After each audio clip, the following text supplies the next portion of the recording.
Complexity is the worst enemy of security. Instead of doing what I should be doing, which is actually using the shit I know how to use the way I should use it, you're telling me I need to buy more shit, make more complexity. So add more things to an environment I already don't understand. And that's policy. Welcome to Audience First, a podcast for tech marketers looking to break out of the echo chamber to better understand their audience and turn them into loyal customers. Every week, Danny Wolf has brutally honest conversations with busy tech buyers about what really motivates them, the things they hate that vendors do, and what you can do about it. Get access to practical information on how to build authentic relationships with your audience. Listen to and talk with your buyers, and apply real customer insights to your strategies and tactics. You owe it to the world to unmute your mic. Are you ready? Yeah, it stuck with me because I thought I cracked up. Ryan's like, yeah, we could, we're here, gonna make friends and we gotta help people. And you were just like, I don't want any friends. Oh my goodness. And I'm Yeah, like, yes, okay, we well, need to talk to him. yeah, you can call bullshit on that. I actually like friends. I like people who are in the, in this industry for the right reasons. You know, I don't Yeah. I don't have any tolerance for people who are in this. I mean, at the end of the day, it's about, you know, I hate I hate seeing people get taken advantage of. Period. It doesn't matter if it's with information security, it doesn't matter if it's somebody walking down the street, it doesn't matter what it is. We're here to love people and protect people, and and you come off like you're a badass, but at the end of the day, you're a big softy and you just, you love people. What is it about these I don't know, like powerhouse, right? Like these leading vendors that pisses you off? Well, I think fundamentally you're not in the game for the right reason. Hmm. This is a service industry. It doesn't matter if you got all these products or whatever you do, this is a service industry. We're here to protect people. We're not here to, sell them a bunch of goods unless the goods are actually there to protect people. And I think sometimes you cross a line when, Arctic Wolf is great at, take them or Accenture. They're fun. I was in occasionally they invite me to, what was it, Blue Ribbon Commission for the state of Minnesota. Um, it was Who was first? Dell was first, and then it was Accenture, and then it was me. And it was good that I was going last because it's always nice to play cleanup because I can rip on their other stuff. And so Dell was preaching zero trust. I got nothing wrong with zero trust as long as you know what that is and you know how to do it. And then Accenture, same kind of thing, zero trust. And they had these slides, man. They were so slick. It was like, wow, I want to buy all of that. Like, I don't care what my budget is. I'll find budget for this. And then it came to me. So one of the questions that, they're preaching zero trust, and the CISO for the state of Minnesota, which is Rohit Tandon, great guy, really good dude. He asked Accenture, well, okay, so say I'm interested in zero trust, where do I start? And the guy had no answer. He was like, Hmm. I mean, how the fuck can you not answer that question? So, being that I'm cleanup, I hurried up and added a slide to my deck, where to start with zero trust. Because, it's the basics, it's the fundamentals. We're still, I've been in this industry for 30 years. We're still doing the same shit. What really matters is, I think, understanding what a person's motive is and where do they come from. Yeah. We do the CISP mentor program. We started that in 2010 with 6 students. It's free, 100%, like free. No strings attached. We don't want a dime. We don't want anything. And we started in 2010 with 6 students. Last year we had 6,500 students sign up. This year they're telling me that we'll have 10,000. But the point is on that is we want you. We want you in this industry. We need you. What we need is people who will stand up to the bullshit. And going back to SolarWinds, one of the things that was really bullshit on that was uh, Kevin Mandia. There was a Senate hearing that came after that, and I pay attention to the Senate hearings because usually policy comes out of that. And so Kevin Mandia, the Microsoft president, and then George Kurtz, the president of CrowdStrike, were in this hearing. It was those guys, and then the new CEO for SolarWinds was there. And Senator Wyden out of Oregon had a great question. It was beautiful. I mean, I was like cheering him on as I'm watching the video. He said, essentially, many organizations were affected, but one organization in particular wasn't, and that was the IRS. And the IRS wasn't affected because they were controlling egress traffic on the firewall and the way you should, right? I mean, that's how way firewalls work. I grew up a network guy back in the 91, 2. I was a Cisco guy back then. He said, there's been guidance forever, right? From NIST, from NSA on how you're supposed to actually use a firewall, right? Ingress and egress. So IRS, use SolarWinds, and they weren't affected by this. And the reason why they weren't affected by this because they were controlling egress traffic, and so there was no command and control. So the question then to this group of experts, right, who represent our industry, 4 of them, big names, big powerful people, was if somebody had configured a firewall correctly, would they have mitigated this attack? Yes or no? And he even said that yes or no. And so the first one to answer the question was Mandia, Kevin Mandia, which, I respect the guy, but he sold out. He sold out for the money. Shit. Now we got Google buying them. This is before Google. And so Kevin says, it depends. I'm a guy that when you tell me yes or no, it's a yes or no. It's not it depends. It doesn't make any sense. So it says depends. And the reason why is, FireEye has done over, 600 pen tests last year, and never once did a firewall stop us. And so I'm yelling at the screen now. I'm like, that wasn't the fucking question. The question was a properly configured firewall, would that have stopped this attack? And the answer is 100% yes. Absolutely. There's no fucking question about that. It's binary. And so he says it depends. And then he goes on to tell blah, blah, blah, blah, blah, sell Mandia, sell FireEye, whatever he's doing. And then at the end, he says, in theory, what you're saying is true, but it's operationally cumbersome. And so what I heard was, so doing things right is cumbersome now? I mean, why would I install a firewall if I don't know how to use a fucking firewall?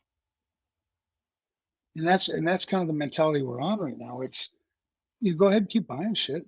It doesn't matter if you know how to use it, just buy it. Just keep buying it, buying it, buying it, and adding it to your environment. And complexity is the worst enemy of security. So instead of doing what I should be doing, which is actually using the shit I know how to use the way I should use it, you're telling me I need to buy more shit, make more complexity. So add more things to an environment I already don't understand. And that's policy. That's that's the US Senate. It's like, oh my God, we are so screwed. If people would just get rid of half of the shit they have in their environment and learn how to use what they do have responsibly, we'd be in a great spot. But Hmm. I don't know. I'm preaching now. That's Yeah. fascinating to me. No, no, no. That's fascinating to me. I mean, I'm always one to say a tool is a tool. If you don't know how to use it, it's absolutely fucking useless. And It's true. I can't even tell you how much I've spent on marketing tools, and they're just kind of sitting there burning my budget. One, we don't have bandwidth, and two, it's like we just weren't ready right now at Right. this stage. A lot of us have learned this from our own experience, right? Don't think I didn't make my own mistakes. What I Yeah, want people to do is to learn from our mistakes. Why would you repeat the same mistakes I've right. already made? I mean, I'm telling you the truth. Mhm. I have a reputation of telling you the truth. I called out on the Security Shit Show tonight, a challenge, you know, on two fronts. Number one, have I ever given you shitty advice? Ever? If I have, tell me about it because the last thing I want to do is give shitty advice. And I obviously didn't know. And two, is the advice I'm giving you in your best interest or mine? Mhm. If you can Mhm. find any evidence of either one of those as being true, please let me know. I don't think you will, but that's why I'm here. Mhm. You're deep in security, you're behind the keyboard, you're fighting for a cause. What's your one bleeding neck challenge? It's been the same. It's been the same challenge for, I don't know, 15, 20 years. It's getting people to speak the same language. We talk about information security and ask all the Fortune 100 CISOs, give me your definition of information security. Let's just start there. I mean, that is about as basic and fundamental as I can make this. And you get different definitions. Everybody's got a different definition, and then we went from information security. Now and then we called it cybersecurity. Well, it's different. They're not the same thing. And then that was maybe too many syllables. So then we went to cyber, just called cyber. Well, what the fuck is cyber? I mean, it's not even close to the same thing as what I started at. So um, it's that same thing. And in the basic shit, like I can't manage what I can't measure. So how are you measuring information security? Most people aren't. Well, then how the hell are you managing it? I mean, what are you doing? How are you justifying your expenditures? Are you just going with the last thing you heard or the last thing you read? Because it's not good enough. We need to treat this thing like it's a value to the business, not a cost center. How do we use this to make the business more money? How do we align with the mission? How do we demonstrate that? As a CISO, if I'm here and I'm not able to demonstrate and make it unquestionable that I'm providing value to the business, why the fuck am I here? And so it's that same sort of thing, that we're still fighting 30 years into the game. And what are we doing? And I don't think most people know. Mhm. I think the sad thing is a lot of people who get into this industry today are not getting into this industry for the wrong reason. I think they don't know any better. They don't exactly know what it is they're in this industry for. I think a lot of people don't have they're not as purposeful as others. So they don't even know what their purpose is. They just it's a paycheck, right? For people that have Yeah. been in this industry as long as me, Chris, and Ryan, this is mission. You know, we been around long enough, had enough, I think earned enough wisdom, enough lumps that there's a purpose for it. We don't need the money. Well, maybe we do. I don't know, but I don't need the money. I need to help people. I mean, I can't just sit back and watch people make shitty decisions all the time. Yeah. And then there's people who sell out, right? You took look at like I'm not going to mention any names, but Arctic Wolf, um, you know, they started with a really good mission. Brian Neesmith is, he's a friend. We've had dinner multiple times, and when he was starting Arctic Wolf, he came from Blue Coat. So Blue Coat was a company that he sold, made a bunch of money, and then decided he wanted to do Arctic Wolf. And when they first started, they were in it for the right reasons. They had a great mission. It was, we actually endorsed them here, and they're headquartered here in Minnesota. And then somewhere between, I don't know, maybe B and F series of funding, they sold their soul. They're not in this game for the right Mm. reason anymore. And so VC came in and they sold it out, sold out. That happens a lot. We're pressured as a marketer we're pressured to produce results quick, right? To show our financial strength for investor profits Mhm. at the expense of your experience. And this is exactly why I'm doing what I'm doing right now and having these discussions with you, because it needs to change. And my hope is this will help just a little bit, Mhm. one more marketer or a couple more SDRs will do things a little bit more morally and ethically, and just slow it down a little bit and not sell your soul to that profit at all costs mindset, which is Right. which is killing this industry, and it's killing my rep. It's killing my reputation. I had a huge issue before I launched this series. I was looking at specific CISOs and heads of security place marketers in a box as vermin. And I think that's completely unfair. It is. It's not fair because a lot of us want to do the right thing. A lot of us want to lean in and learn and figure out how to join this cause that you're trying to fight, right?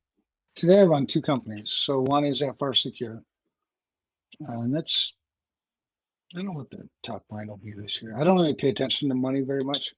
They don't report to me dollars. They report to me people. Because I'm more interested in how many people we help this year than I am in dollars. Because I know the theory is always held true. If you focus on the mission, you will make money.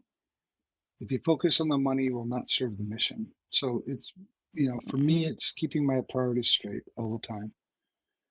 Yeah. But I just gave a huge shout out to our marketing team at FR Secure because they've always done it with integrity. Hmm. We're a product agnostic consulting company. We don't sell product. We will never sell product. We will never represent product. We won't partner with product because our reputation has to stay true. When we tell you your firewall sucks, it's because it sucks. We're not trying to sell you one. And that's always it's really, and that's the number one thing we hear from our customers that they appreciate about us is that we're product agnostic.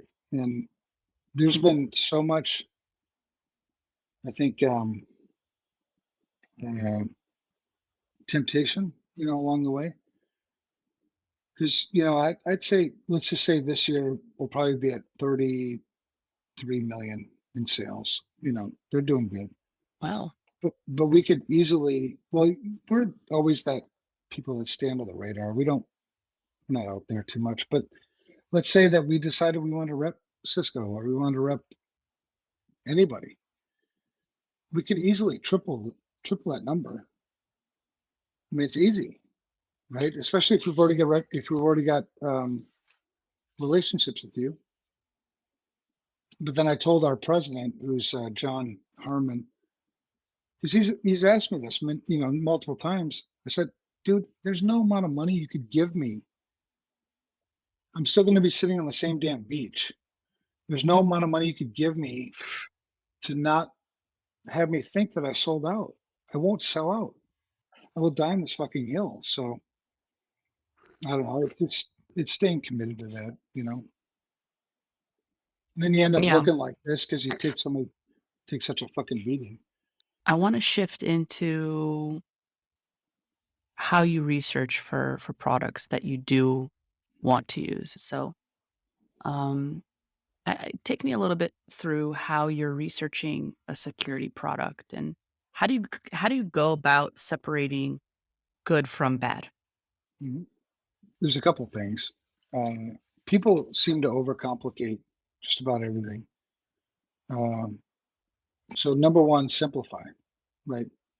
And from that, identify what the actual problem is. What are we trying to solve? I think a lot of people go to market without even knowing what problem they're trying to solve. So asking the question, why? Okay, you say we need an MDR, an XDR, whatever we need. Why? Why do we need that? And so we start there. You know, why are we doing this? And then it's one of the big problems that many CISOs have is trying to put risk into context. Right? There's so many risks that we deal with, across the entire spectrum of, information security. Which one is the one? Right? Ideally, we'd be spending our time and money and effort on the most significant unacceptable risk. And so if we can't answer that, like what is the most significant unacceptable risk for us right now? And I don't want to go off of, you know, what the market tells me because I don't trust the market. I don't want to go after what marketers tell me because I don't trust marketers. I don't want to go after vendors because I don't trust vendors. I want to stay focused on us. Um, so that's where you start. And then, once you identify what the problem actually is that you're trying to solve, you know, how do we solve it? And so it's sitting down with, people who are closest to it and getting creative.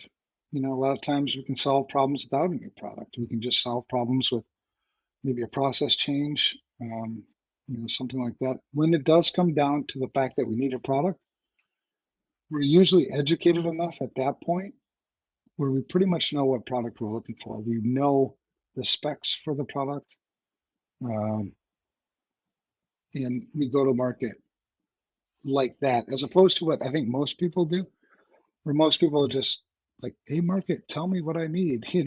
We know what we need. And that's so fundamental to information security. The better you know yourself, the better you're going to be able to secure yourself. So eventually you have to get here anyway. So why not take the time to do it now? I know I have a zit. Well, I need to treat the zit. So let's go get zit stuff. What I mean? As opposed to, I need to take an antibiotic. Why the hell would I be taking an antibiotic? Um, Mhm. so that's the approach we take. And then when you find that, if you know yourself even well enough, it's an obvious choice. You've probably got to narrow down to maybe two, three options in the market. You know, then it's trial it out, right? Because I think another problem that people run into is they don't realize how much it's going to take to actually run the product we bought. We see that over and over again, and I've fallen for that one.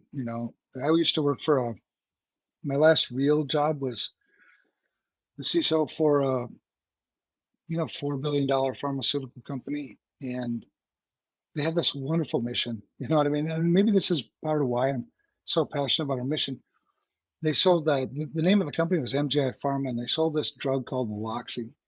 Aloxi was a drug that would treat adverse effects of chemotherapy.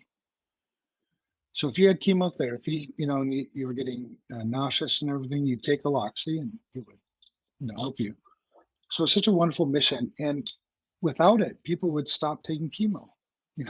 Quality of life would go down, they'd die. And so the whole company was so aligned with this mission. And me being the CISO, uh, I'm bought in. I mean, I want to help as many people as possible. How the hell would you want people to suffer with that? So, doing what I do with security, this was like when network access control was becoming a thing. It was new. Nobody knew what network access Mhm. control was. I was like, oh, this is sweet as hell. I mean, I'm a network guy. I get this. So I went and bought it. I went and bought this thing. It was like $250,000, and this was back in 2005. So that was a lot of money then, and bought it, plugged it in, started like configuring it. It's like, oh shit, this is going to take a lot of time, and I'm gonna need Mm. probably at least one FTE to run this, and I don't have budget for one FTE. So long story short, what ended up happening is it became shelfware. It just sat there, and then I was really hard on myself because I felt like I had just stole $250,000, $250,000 from our mission. It's $250,000 that can no longer be spent on helping people, getting them this awesome drug. Um, and I wish more CISOs felt like that. I wish more CISOs felt the weight of the decisions they make because you work for a company that has a mission.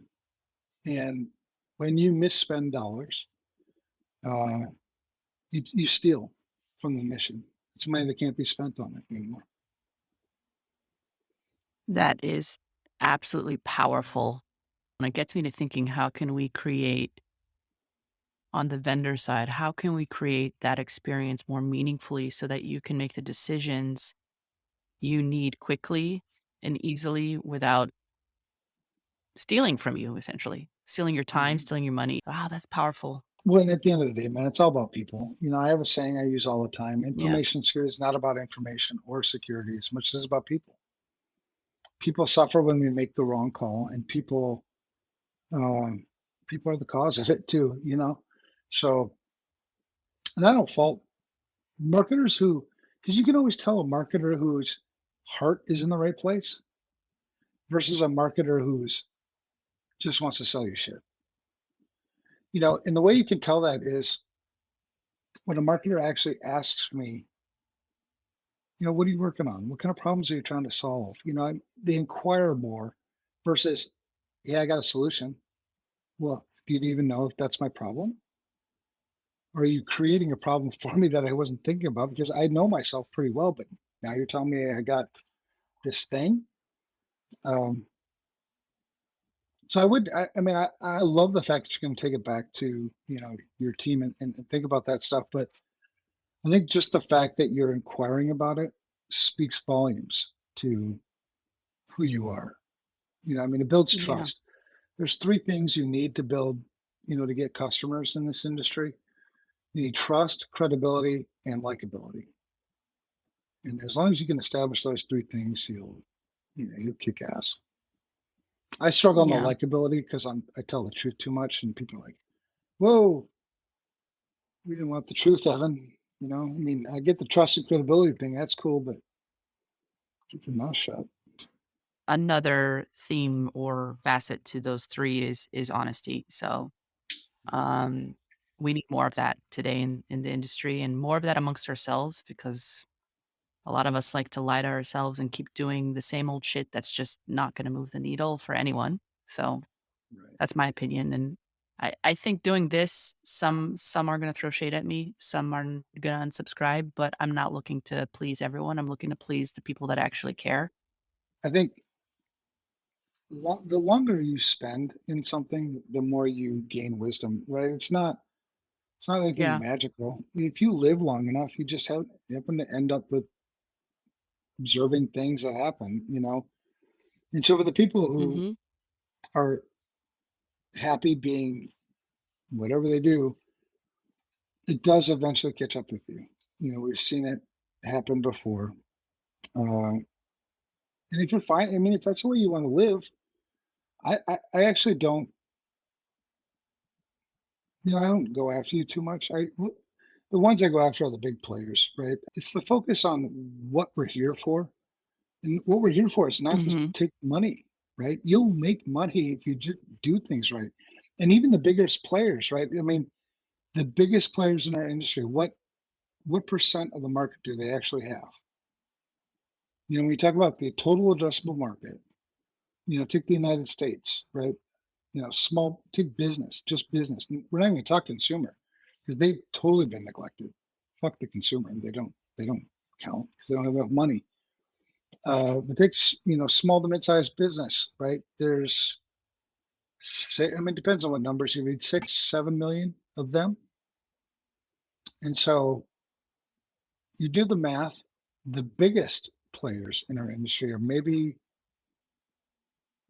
single digit percentage, right? They're not dominating. There's no dominator. You hear about them because they're like the biggest name, but so what that tells you when you look at it, like you hear like Mandiant or you hear FireEye or you hear Google or you hear whoever the hell you want to talk about, they're the biggest name in our industry. But then when you put it in perspective, that's the problem we all suffer from. They've only got 5% of the market. And so what we end up doing is we end up fighting and kicking each other's ass over a market that's already being served. Meanwhile, the underserved market just sits there and flounders. Why don't we try to figure out a way to actually go address that underserved market? Because if you can figure out how to do that and do that well, you'll kick the other one's ass, right? Because how many times we've seen in our industry where companies start serving the small to mid-sized business and then they exit that market to go serve the enterprise. because that's how, I mean, honestly, that's how FRSecure has made their $30 million a year. We don't leave that market. We want to serve the underserved. The enterprise, well, that's a shit show anyway. Why would anybody want to go there? Oh my God, the Yeah. politics. Oh my God, I've been there so long. Oh, I don't want to talk to him. Actually, one of my best friends is Pat Joyce. He's the CISO for Medtronic. He looks better, he's all proper and shit. But man, he's a great leader. I love that guy so much because he's such a good leader. Um, but it's just yeah, the politics he has to deal with because they got a new CIO over there not too long ago, and it was like, oh man, I feel bad for you. All right, we're gonna take it to have some more fun right now. I have a little game. Let's play a I game. call it I the win. shitless Do I get to quickfire. win? Do I get to Yeah, win? you always win. Yeah, you do. You Love do. myself right now. Always. Um, so I call it the shitless quickfire. It's anonymous, though a lot has not been anonymous on this call, which is awesome, but I may bleep some out. What's the one worst thing you've experienced from a vendor? The one worst thing. They're going on the list and it's gonna be a nice long one. And everyone's You gonna do see it. okay. I'll give you one thing, not one vendor, one instance. But over the years, I've probably a few hundred incident responses. And I'm always the guy in the background, right? Most people don't know I was the guy in the Target Special Litigation Committee, and I was the guy. There's a lot of weird things that I do. And the one thing I hear over and over and over again, and it's very, very common, is I thought we were protected against that. Uh, which is it's heartbreaking to hear that, when you really understand what that means. What that means is they had a false sense of security. They thought that they had something, and they didn't. And I think, from my own experience, it's better to have no security than it is to have a false sense of security because at least when I have no security, I know I have no security. When I have a false sense of security, I'm lying to myself. I think, I'm covered on this. Uh, and that happens for a couple of reasons. I think, vendors sell people things under false premise, right? This can protect you from whatever, and it can't, right? So it's just not capable of doing that, and there's no accountability for that. The FTC here in the United States is supposed to hold you accountable for false advertising, but they don't when it comes to cybersecurity. So you're kind of left on your own to do that vetting yourself. Uh, so one is it's not capable of doing what you said it can do, and the other is, which is more common, is yeah, it can do that, but you have to configure it correctly, and nobody told you how to do that. Nobody told you that you had to click this or click that or change this, change that, and so the vendor sold it and then moved on, right? They got the sale and they moved on because they're incented that way, right? It's they got their quota, and if you can't figure out how to use it, that's your problem, not mine. And that's the Yeah. mentality. And we're on the other side of that, right? So we get so many incident response calls, and the most, it's top five for sure, most common comments in that incident response is I thought we were protected about it, from that. The other one we get really, really often is, believe it or not, what's that system? I don't even know what that system is. The system was compromised. I didn't even know it was there. Let's go back to the first, the overpromise, underdeliver. What would the alternative look like, the good enough look like for you, where you would say, "Okay, all right, I got you. Let's go through this and continue It would successfully." have, Keyword. yeah, so it would have to be something. So I have a problem, and you need to demonstrate to me as the vendor how you solve my problem.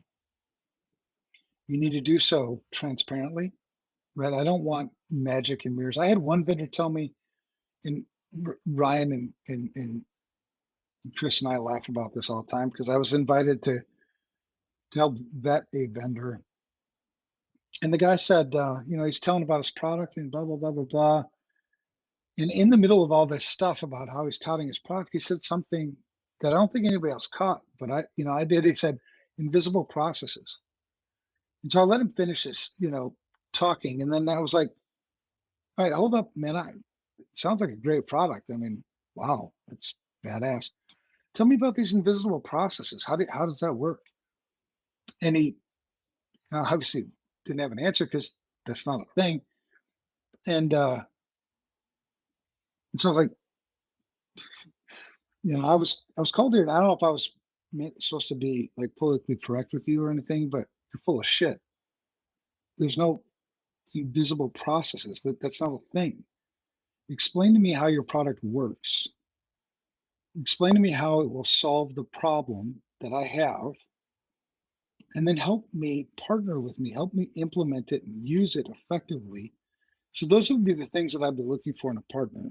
You know, don't give me any of the marketing hype. I don't need any more damn buzzwords. I mean, shit. People don't understand the buzzwords you're using today. So why would you keep using them? Well, and the reason why you keep using them is because it sounds sophisticated, and we can be non-transparent and sell people more stuff, and that's the point. But for me, on my perspective and people that I represent, it's here's my problem, solve my problem, tell me how you're going to solve my problem, and be transparent. And God help you if you lie to me. No excuse for that. Zero. I don't understand that. My father was a 20-year Marine, and I'm an only child. So, yeah, if he heard some of the stuff, if I did some of the stuff that these people do in our industry, my dad would have beat the shit out of me. There's no way. I mean, it's just, I don't get it. When you lie to them, you don't Mm, tell them the full truth, because there's two types of lies and I want people to understand that. There's the lies of commission, and then there's lies of omission. A lie of commission was like, yeah. come out and tell you a lie. And omission is I didn't tell you something I was supposed to tell you. Let's flip it on its head. I Mhm. like to champion those who do good things. So who's done something like what vendor and what is that one thing they've done that has made you feel good? That's even a tougher question. Um, Yeah. well, there's a small one. I mean, a lot of them are small players because the bigger players seem to just dominate them. As soon as you start doing something good, they either just squash you or buy you. Um, obviously the companies that I represent, I think I won't tolerate it. There's a rule at both companies that if you ever sell the customer something they don't need, I will run you over with my truck. And I drive an F-250, so I can get over some big people. I was gonna ask what's the truck? Yeah, and that's 100%. There's zero tolerance for that because it totally defeats the mission. The mission is to fix the broken industry, not to make money. We will make money, focus on the mission. So obviously, FRSecure and SecurityStudio would be on that list. But people we partner with, Ostra, there's a company nobody's ever probably even heard of, Ostra, OSTRA, that, when you talk to their CEO, it's almost like you're talking to me. I'm like, dude, I dig you. I like you. And it is 2022, so I don't know. No, I'm just kidding. I won't go there. Um, Geez, man, a lot of companies start out in the right spot. Even Arctic Wolf, started off in the right spot. I think CrowdStrike started off in the right spot. They take those investments and then they have to answer for the dollars. And I get how that happens. That's why we've never taken investments.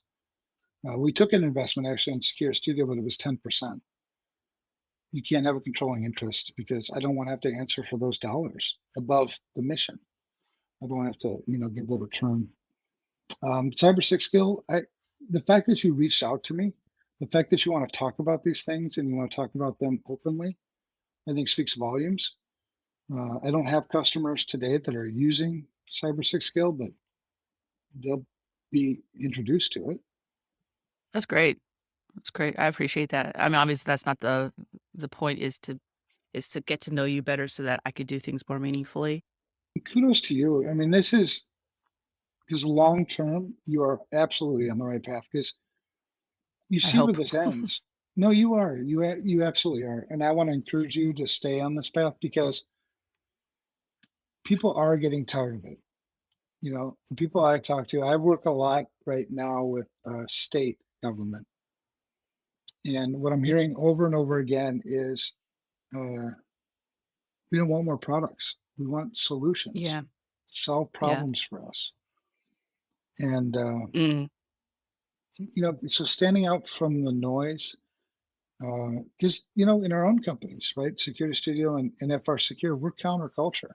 We're not like the others. Mhm. It's really hard to find another consulting company that is product agnostic, that doesn't represent products. Yeah. And you build so much trust, even if you don't win right now on the front end, meaning getting the, customer acquisition, you will absolutely win on the churn rate. People will not leave Yep. you. They will stay with you Yep. forever because they trust you. What would work with me is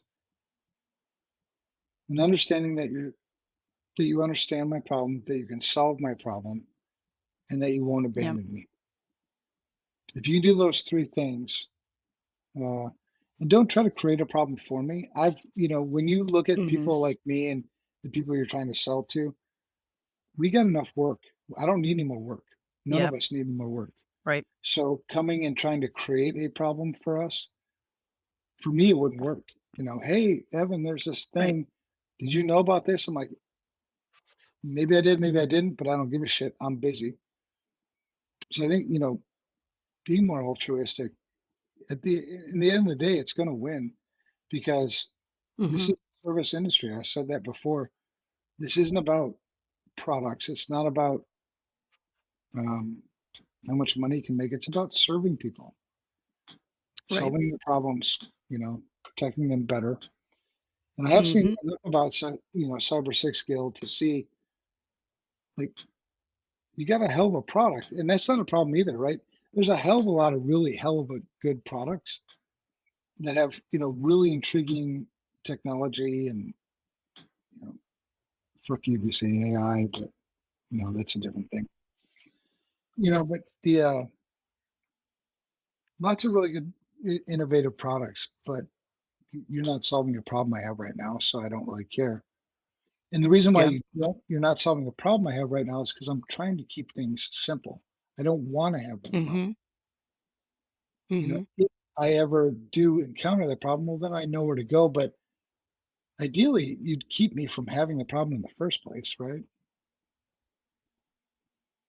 100%. This is really special to me, and if anything, I'd like to kinda sign off with, for me, particular, and maybe some others listening in, if you're phasing in or if you're in the cybersecurity industry right now or want to phase into, the industry, what is your advice for those to learn more and become more literate and do things a little bit differently? Well, there's one, take your time. You know, everybody's in such a damn rush. Everybody that gets into this industry wants to be a damn CISO next month. And, first of all, why the hell do you want to be a CISO? That's, oh my God. Uh, I found myself there and I'm like, why the hell did I get here? So take your time. There's no rush. Uh, and then there are three things that you need to be really, really good in this industry. Just three. Keep it simple. Don't get all twisted and wreck whatever the hell people do. You need the intangibles. So some people have it, some people don't, right? Some people are honest, some people aren't. Some people are, people of integrity. Some people have, they're dependable. We always hire for the intangibles.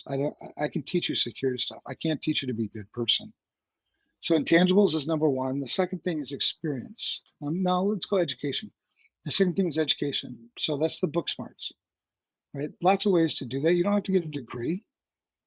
I don't know who, if anybody ever told you you have to have a degree in this industry, most of the people I know who are really good don't have degrees. You get experience from books, online courses, seminars. There's lots of ways to get, education.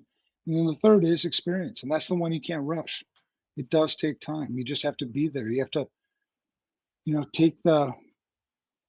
I mean, me, Chris, Ryan, we've taken a hell of a beating, but that's what makes us good. If we wouldn't have taken the beatings, we wouldn't have known what it feels like to be here.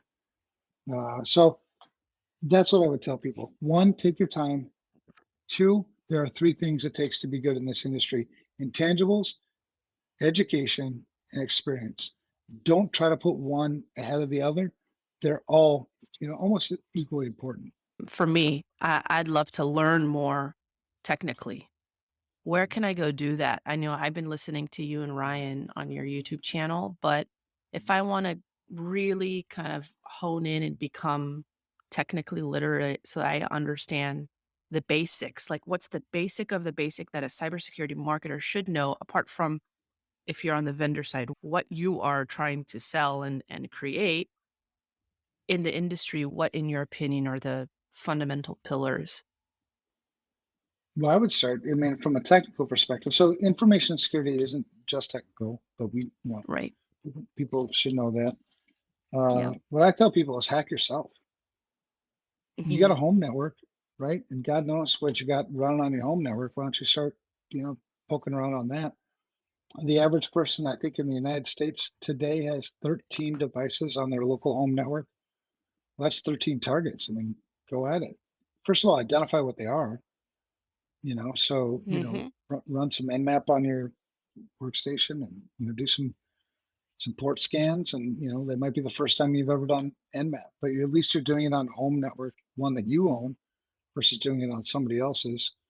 Uh, and if you hack yourself and you totally take yourself offline, just call your ISP. They'll put you back together again. They're used to people like you. But I would say that, hack the crap out of yourself. Hack see if you can get into your satellite dish, whatever the hell thing that is. And because you learn a lot doing that. And I don't have to worry Mhm. about if I'm going to get in trouble for it. Mhm. It's the same I stuff. love it. A network is a network. TCP/IP is the same TCP/IP as it was when I first learned what TCP/IP was. So how an IP address works, the ports. Um, Most of the services that are listening on the other side of the ports are basically doing the same things. Um, yeah, the same things that you're doing, the same thing running at home is the same stuff running in the enterprise. It's just at a much greater scale and a hell of a lot Mhm. more complexity. Mhm. Evan, this has been totally awesome. I appreciate you taking the time literally in the middle of your night, um, though your background is Yeah, divine and so luxurious. Is that where the house is? yeah, Puerto Vallarta. Man, I don't know what I'm doing here in Minnesota. This is dumb.